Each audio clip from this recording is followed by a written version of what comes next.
Ал қазір назарымызды келесі бейне сюжетке аударайық. Бізбен бірге болыңыздар.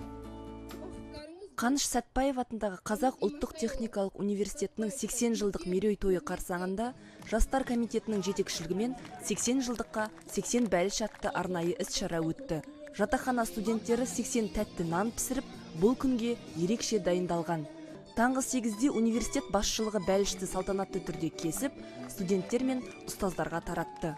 Осы бәлішке өрнектеп тұр біздің студентіміз Қазылту 80, Алматы 2017, ондағысы 2017 жыл біздің өтетін универсиадаға көрсетілген құрмет, және Алматы 2022, яғни бұл Алматыға 2022 жыл қыстық олимпиаданың өткізуді қолдау мақсатында болып отыр, және ең бастысы Экспо 2017 деп жасалынғанда біздің тәтті бәліштеріміз бар. Оның себебі еліміздің тарихындағы ең үлкен бұл Экспо 2017, бұл деген тек қана еліміздің ғана мерейін үстем етіп отырған жоқ, сонымен қатар студенттер де өздерінің бүгінгі білімге, ғылымға деген әрбір еңбегіменен осы мемлекеттік шараға өз үлестерін қосқылары келеді. Университеттің 4-ші курс студенті Лаура Махметқызы 80 бәлішке қажетті заттарды алып, дәмді пісуін қадағалапты. 100-ден аса студент қыз осы тәтті нандарды бір күн бойы пісіріп, көпшілікке ұсынып отыр. Шамамен 200 килограммдай ұн кетті, 100 килограммдай қант кетті, 35-40 шамамен 35-40 килограммдай шақты алмалар кетті.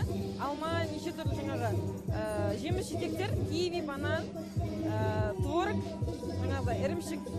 Өте қызықты өтті, бәріміз жаңағы түнімен пісіріп, достастық мақсатына бәріміз пісірдік. Бәліш өте дәмді. Бүгін дәм татып барлығымыз қуанып жатырмыз. Бүгінгі таңның атуы ерекше көңіл күймен басталды деп ойлаймын. Барлығы тамаша. Бәліш пен шайдан жақсылап дәм татып алған студент сабағында ары қарай жақсы жалғастырады. Студенттер таңғы асын ұстаздарымен, оқу орнының басшыларымен бірге ішіп, Алматыда өтетін универсиадаға дайындықтарын талқылады. Күн суық болса да, студенттерге тәтті бәліш пен ыстық шай таратып, бәріне көтеріңкі көңіл-күй сыйлауға тырыстық дейді ұйымдастырушылар. Расында да студенттер мәз-майрам болып сабақтарына кірісіп кетті.